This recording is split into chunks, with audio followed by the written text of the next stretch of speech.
is this because my life is chaos and I don't have the capacity to really devote the time to this right now? Or is it because I'm stuck in that perfectionist sort of mindset where I'm constantly worried that this isn't good enough? You're listening to Writer Unblocked, the podcast for serious authors who are ready to scale their careers with smart strategy. I'm Nicole, your host, and I help authors navigate publishing, marketing, and multi-format expansion, all while keeping the vibe high. Today on Writer Unblocked, I'm chatting with writer and developmental editor Victoria Jane. She specializes in working with sensitive and neurodivergent authors. We talk about how to navigate feedback without losing your voice and why joy and nervous system care are essential parts of the writing process. If you've ever felt stuck, overwhelmed, or like you've read your manuscript one too many times, this episode is for you. Additional information is available in the show notes or writeronblockpodcast.com. Okay, let's dive in. Victoria, thank you so much for joining me today. And for our listeners, could you just give us a quick intro about you? Okay, this is always a fun thing.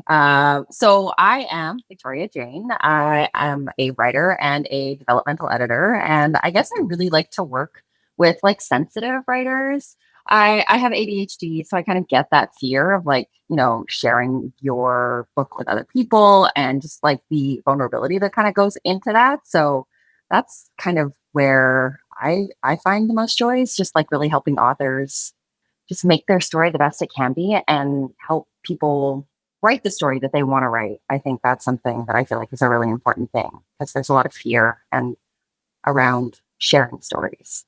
Uh, so I want to help inspire people to write that story.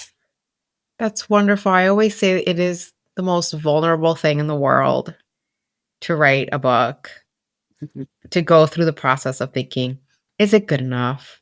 And then to put it out in the world and wait to see what people think of it. So thank you for doing what you do, especially for sensitive writers. And we're going to get into that a little bit more, but I wanted to start with, please help us understand what is a developmental editor and at what point in the process should the author or when typically publishers bring that type of editor in?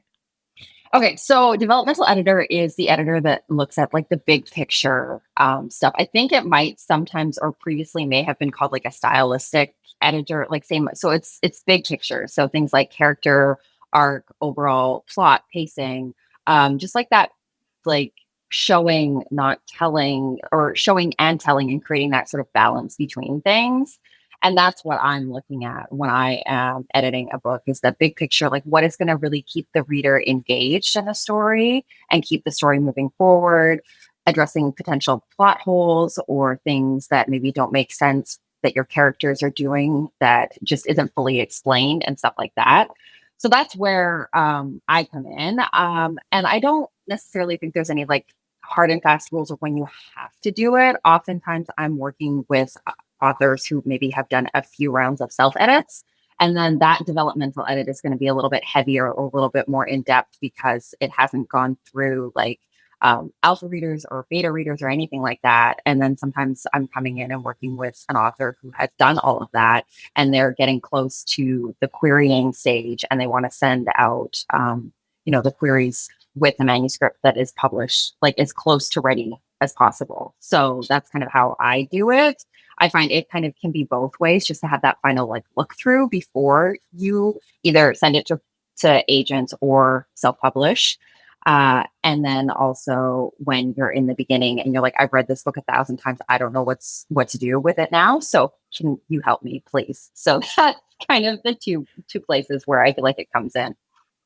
That is so true because when I've been working with a few author clients and you're right, they've read it so many times, I can't tell you how many text messages I get from my clients like, I'm so done with this book. I don't ever want to read this again. If I read this one more time, I'll die.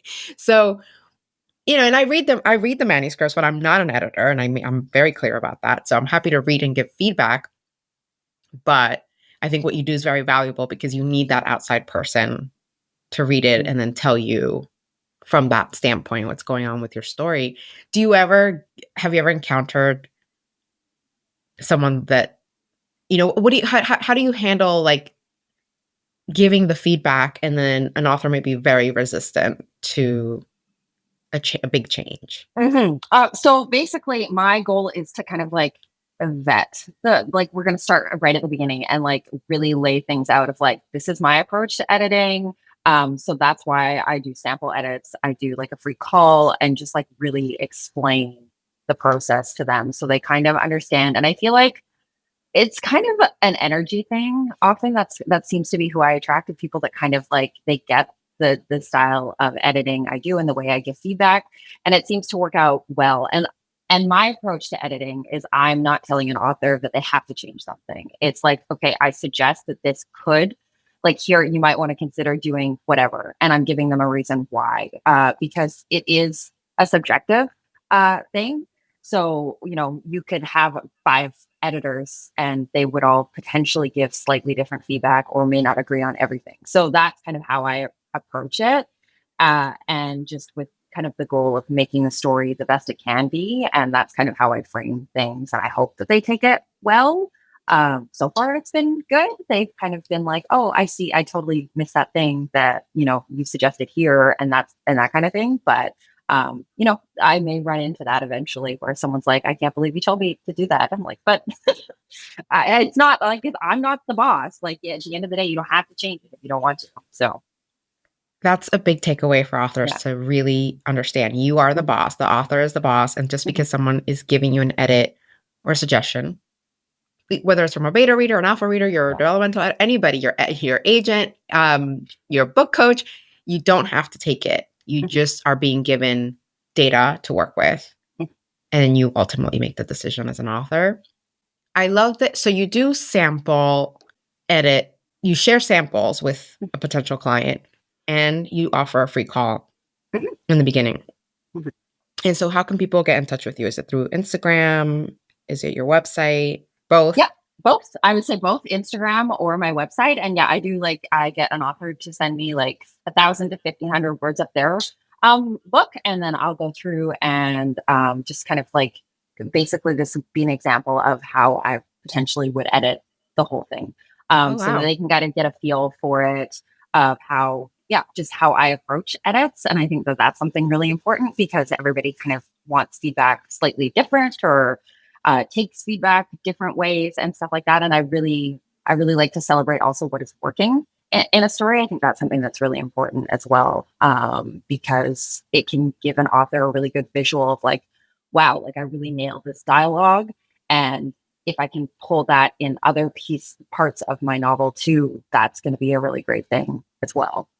That's great. It's positive. Mhm. Yeah. Yeah. We have to also do the positive Yeah. reinforcement.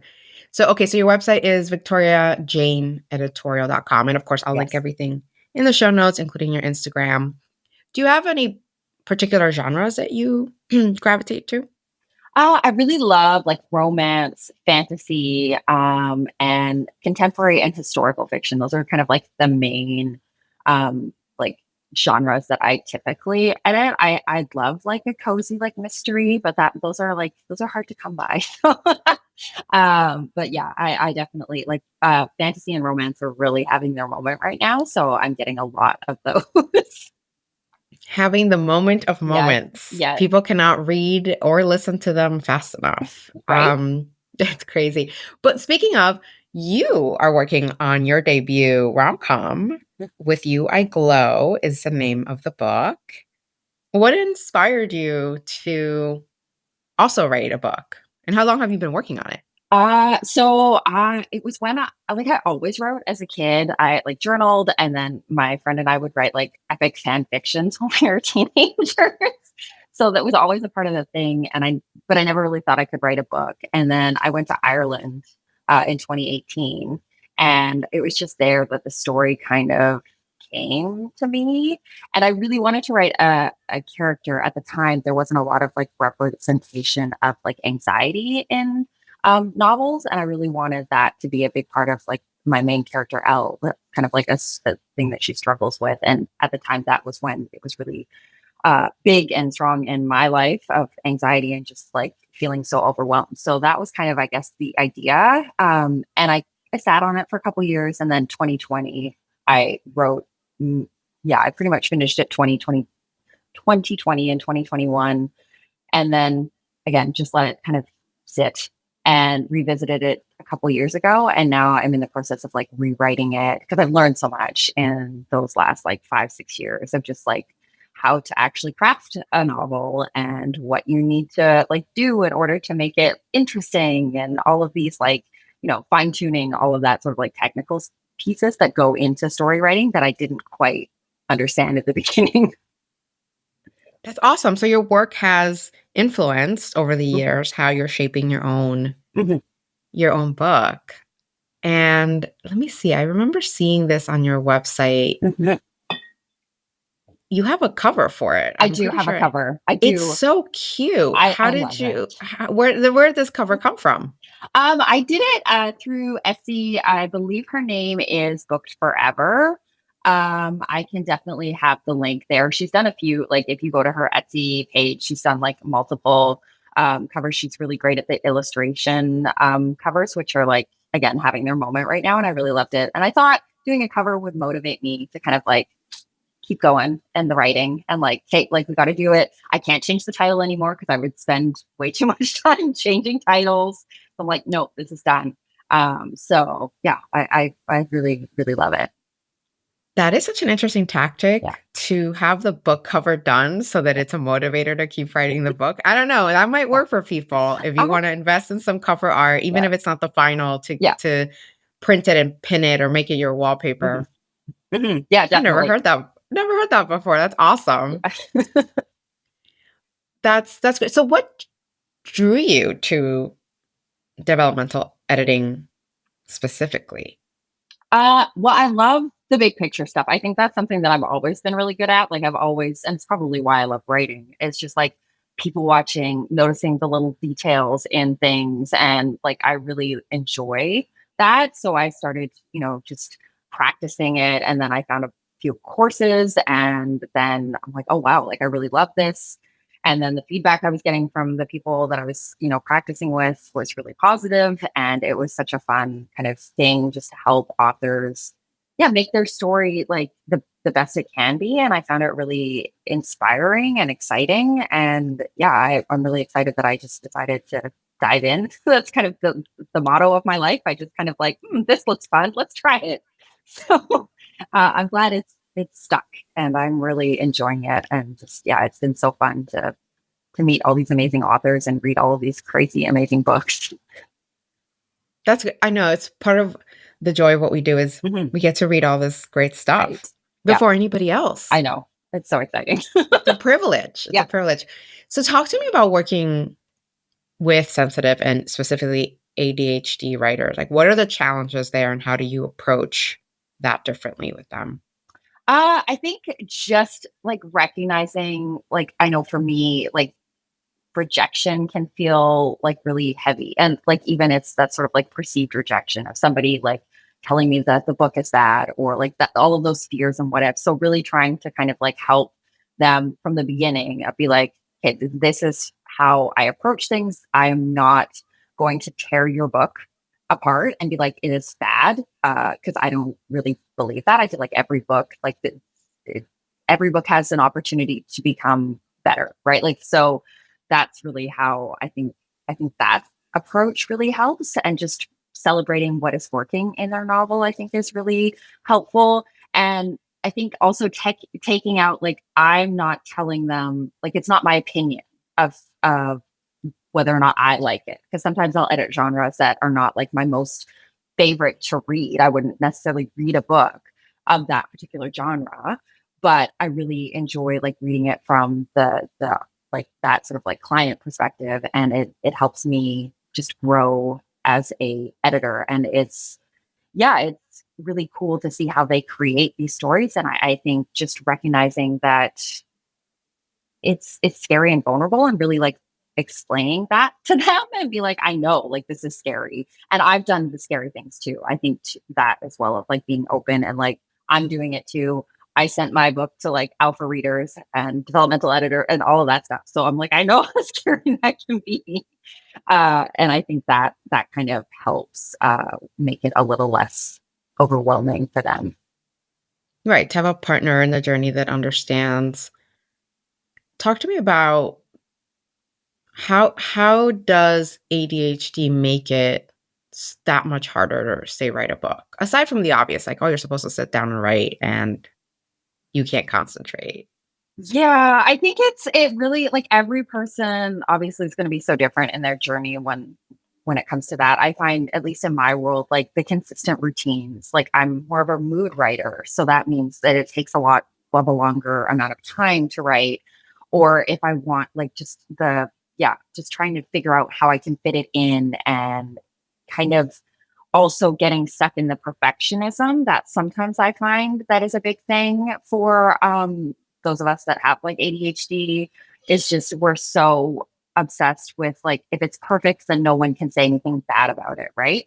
So that's and I mean it's probably not just an ADHD trait, but it is quite common for those that have like neurodivergence of just that fear of being judged all the time.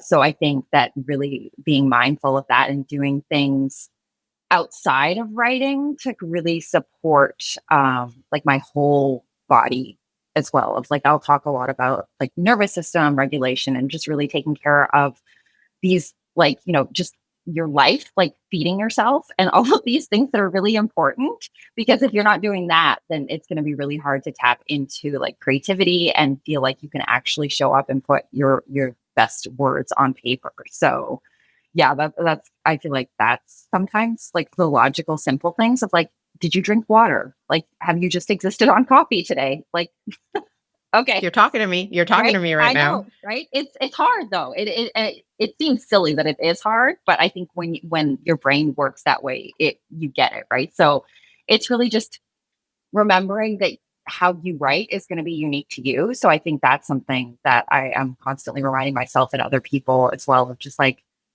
who cares if you don't write every day, right? Like you're gonna like, or maybe you do for a month, great, and then you take a couple of weeks off, like whatever. Like it doesn't matter as long as you find something that works for you at the end of the day. I've been hearing that a lot lately, and it to me it has a theme of honoring yourself and your body Mhm, and your needs in your creative journey. I had really interesting conversation with a spiritual coach, and it was mhm, super woo woo, which fine, some people they're woo woo, some are not. But I have to tell you, she she advised me to start making my own orange juice. And I thought it was the wackiest, most out of left field thing because we weren't talking about anything about orange juice. And she said, I need you to buy a juicer and make your own orange juice. And I said, this woman is crazy. So I did it. I bought the juicer because I'm like, you know what? I've always wanted a juicer anyway. And I bought the oranges. And she specifically told me it was going to help me with boundaries. And the other thing I remember she said about it was it's going to tell your body when you're juicing, when you're taking the time to stop and only focus on cutting the orange and then juicing, that it's telling your body, I'm doing this for you. Like, this is for you. And I now talk about it all the time, this juicer and these oranges, because I do it now. And when I go do it, Victoria, it is my time. mhm, Not to mention the juice tastes like 100 times better. But it's like I want everybody to find their version of the orange juice thing because it really slows my whole body down, my brain, my breathing, my anxiety, and it makes me feel like this is for me. This is not for any I don't even make juice for anybody else in the house. I'm like, this is for me. This is my orange juice for me. And it was like an $80 juicer because I didn't want to, I wanted it to be easy to clean. But I'm getting a lot of that author self-care lately mhm. and people being burnt out and anxious and stressed about something that is supposed to be so fun and creative, right? Like, Mhm. I know it's not going to be fun all the time, but it should mostly be fun Mhm. and a creative endeavor for people. So, anyway, if you're listening to this, find your version of the orange juice or whatever. Or maybe you already have a version, you just don't think about it, right? Like, what is it that I Yeah. do that feels like it's just for me? Mhm. Um, okay, so we talked about perfectionism. Mhm. How do you help your clients embody authentic voice? Because when you are a person with anxiety or sensitive, like you said, you have all these other inner critics in your brain telling you it's not perfect enough or what have you. So how do you sort of help someone pull that authenticity out? I think this is a process, right? Like in my own journey, it's a lot of like it's slow. So I think it's really it does come back to that sort of like nervous system and really like creating that sort of safe space where they feel like they can kind of explore that. And when it comes to writing, I feel like honestly, like the more you write, the more that you get closer to that. And I think even just weaving in like your sense of humor or silly things that you like enjoy into the writing is a fun way of sort of like putting your spin on things and just making it like very you. So encouraging authors to do that and just like I said, yeah, just keep writing, play. I feel like it's a fun thing to do is just like if you're like, you start with the wacky writing prompt that you just kind of like make up and then just see what happens with that. Or you go to a coffee shop and then you just start writing about, the people there and, just let yourself kind of like play in that sort of like imaginative state. And I think that's a really great way of tapping into that sort of authenticity is just like it's hard because it's something that like when you've captured it, you're like, oh, like I feel it, but like there isn't really a step by step way of magically getting there. I think it's just being yourself. And that means like being kind of cringy. And I've kind of embraced that. I think that's been really fun this year of just like, I don't care if people are going to laugh at me while I'm singing in the grocery store.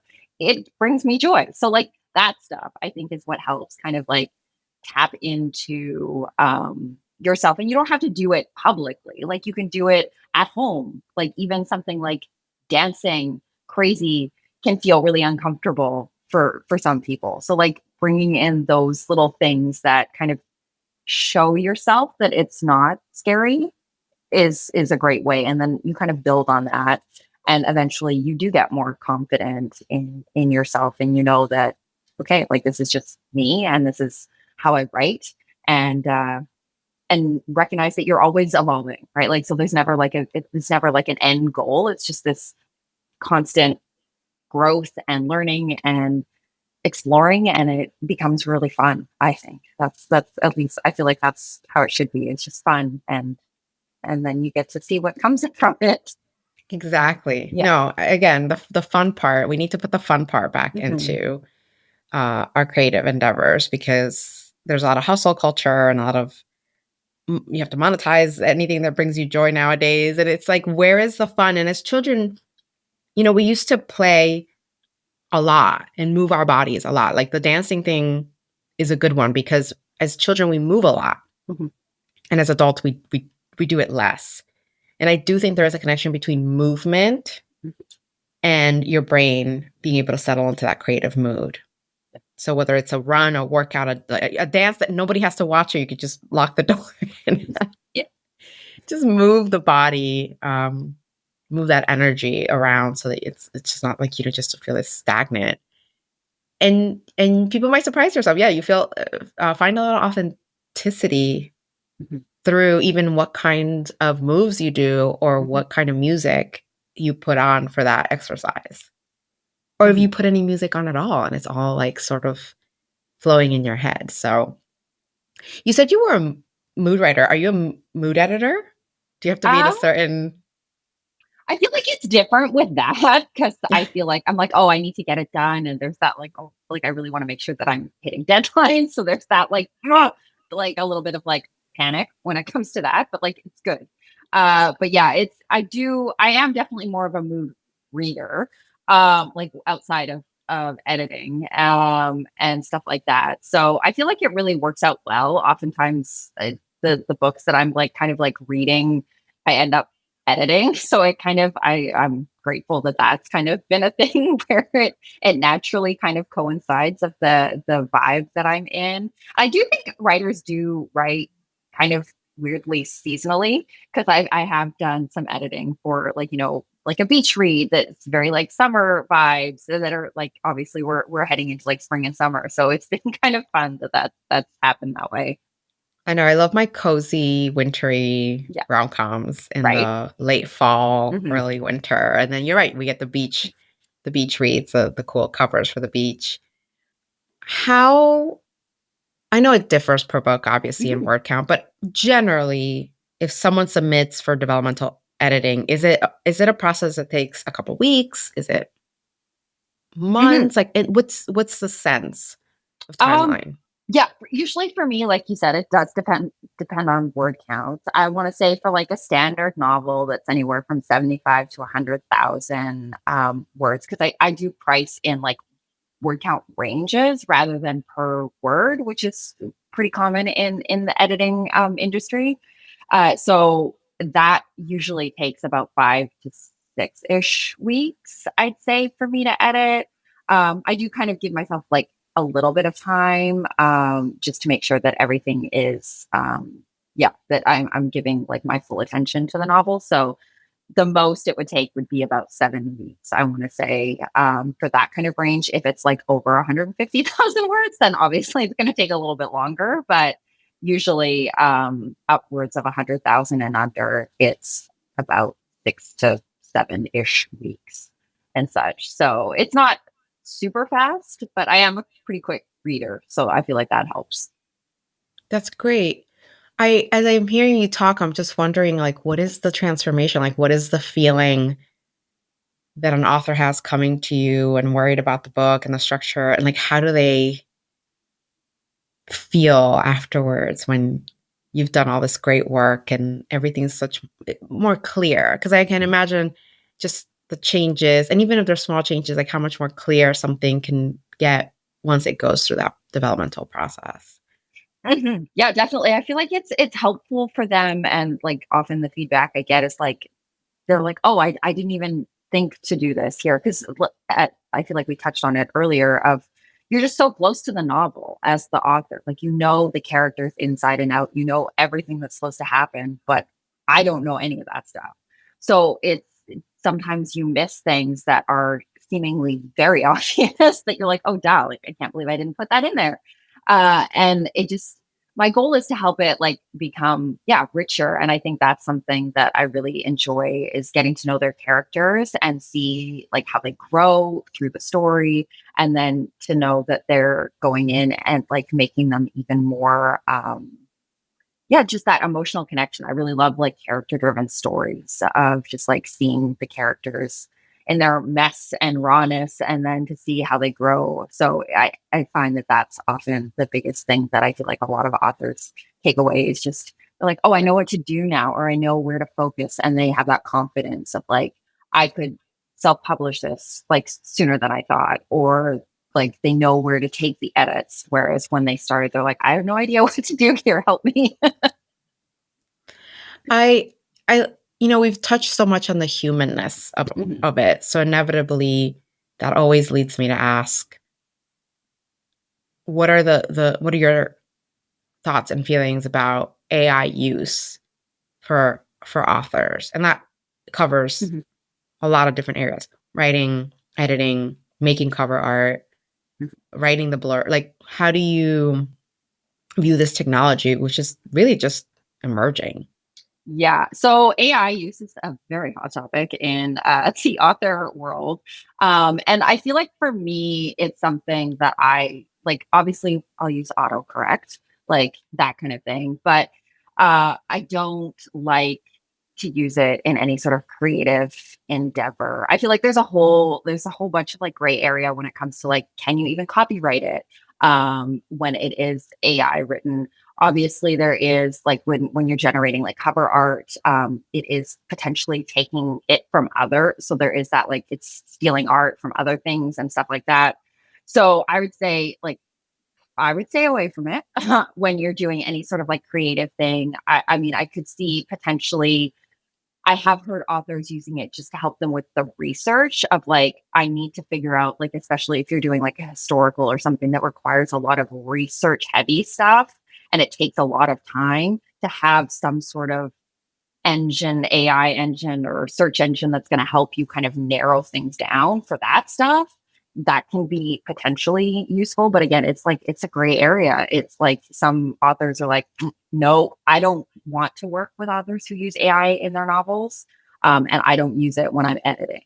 So I make that clear in my contract of like, that's, yeah, no go zone. But, autocorrect is fine. I know some things like I think Grammarly or ProWriter Aid will highlight things in your novel of like, this is passive voice, you've repeated. So in that case, seeing a visual of it can be helpful, but then you don't have to change anything with it. So Right. so that I feel like just to see it can be enough. So I feel like that wouldn't necessarily be an issue. It's just when it's rewriting it and writing it for you that it becomes yeah, a little bit. And yeah, and there's just a whole bunch of sketchy stuff that's going on with AI and it being used to like, yeah, train authors photo like stories have been taken and it's a whole big thing. So it's a lot. So I prefer to keep it at a distance and just have a safety. I'm like, oh, I don't want to, yeah. But I That is get such it. an Yeah. it's such an important Yeah. distinction Yeah. between using it to aid you versus using it to create. So Yeah. I love the example of like, sure, show me where you think Mhm. I'm doing something that could be better, and then I will think about improving it Yeah. versus write this for me. I Mhm. always tell authors that one great use for it is, I've seen people like really struggle with the query letter and finding comps.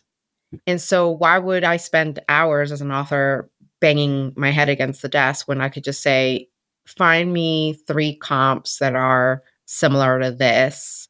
Mhm. And then you double check, obviously. You go Yeah. double check that this is correct. I love technology and I want technology to do all the things I don't want to do so that I can do the things I want to do. Mhm. Right. So let's give me the AI that does the laundry and cooks and cleans and takes care of car maintenance and all this other stuff so that we humans have the time to create music, create art, create books, live a better life. Like Mhm. I am here for anything that makes my life easier. I'm sure people who used to like wash clothes by hand are very happy to have a washing machine. I want to ask for the writer who's listening and feeling stuck and overwhelmed. What is sort of like the one piece of advice you'd want them to hear? I think often like when a writer's block hits, it's usually like it's a lack of clarity or there's other stuff going on, right? So I think figuring out what the challenge is like the first step of like, is this because my life is chaos and I don't have the capacity to really devote the time to this right now? Or is it because I'm stuck in that perfectionist sort of mindset where I'm constantly worried that this isn't good enough? So I think those like figuring out what the issue is, like first step. And then also remembering that like just because you're not writing doesn't mean that you're not like putting in time towards your book. I was chatting with another author last week and he was saying how like he counts like writing on a walk and figuring out a plot hole as writing. Like that counts, right? So that stuff is like sometimes getting away from the computer is like the best thing that you can do and just going for a walk. And I think that can be a really great way of like sparking things and it just gets you out of your head, I think, and then into the body, into the creativity, all of that sort of stuff. And then things flow a lot better. Or even if it's not the specific book that you're working on, maybe you'll get an idea for another book, right? So it still counts. It's still like we're still moving things forward. So I think that's really been the best thing of just don't feel like you're broken. Like it's just creativity is not meant to always be on. Like that's something, and I think we can forget that when we are obviously monetizing, creativity, right? Like art and music and all of that stuff. Like it's a huge industry, but even your most favorite creators don't always. They're not always on. Like they have to live life in order to create more, right? So really remembering that is an important thing. So you're still a writer, even if you're not writing. That is fantastic advice. That is wonderful. I hope this hits people exactly in the moment they need to hear it. Mhm. It's so great. Speaking of hearing, so you have your own podcast, which is wonderful, and it's called Bookshop Chats. Yes.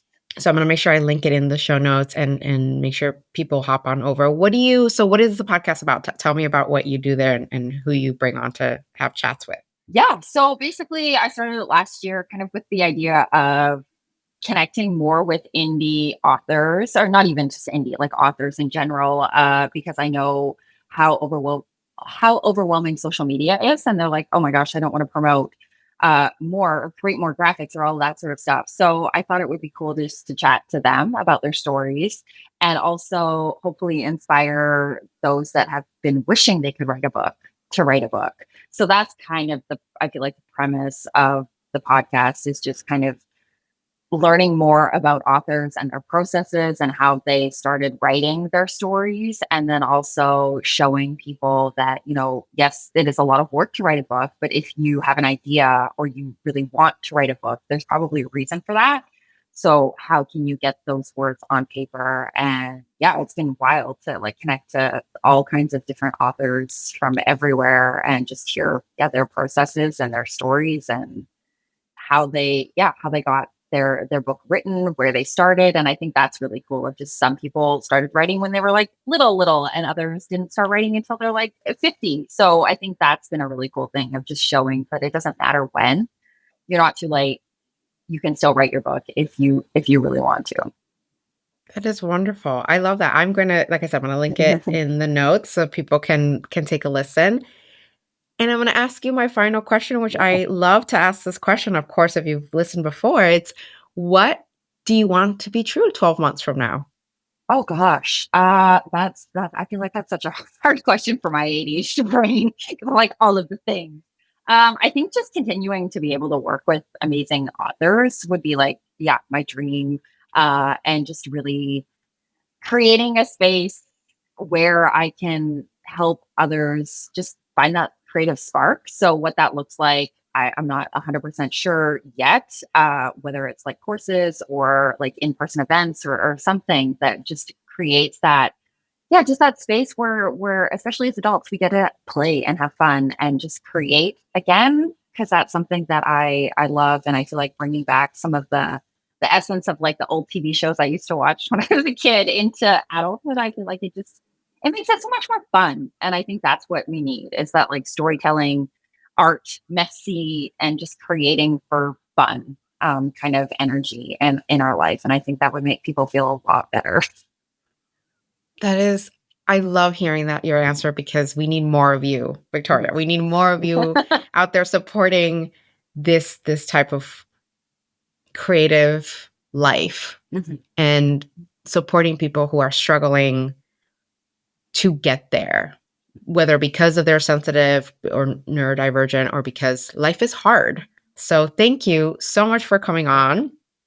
And I will be staying tuned for your book whenever it comes out. I really hope that's my goal is that I'd love to get it finished, like the draft at least finished this year. This year? Okay. So working on it. But yeah, I'm pumped for it too. I can't wait. I'm going to have you back on when the book is ready to see the world. Thank you. Thank you so much for joining me this week. For more information on today's episode, please check out the show notes or go to writerunblockpodcast.com. Before we wrap up, if today's episode sparked ideas for your author career, don't let them sit in your head. Take action. If you are ready for high impact support, I offer one-on-one strategy sessions to help authors like you navigate your author business with precision. Head to reignitewithnicole.com to book a session or apply for any of my author programs. And if you found this episode valuable, please share it with a fellow writer and leave a review. Thanks for listening to Writer Unblocked, and I will see you next time.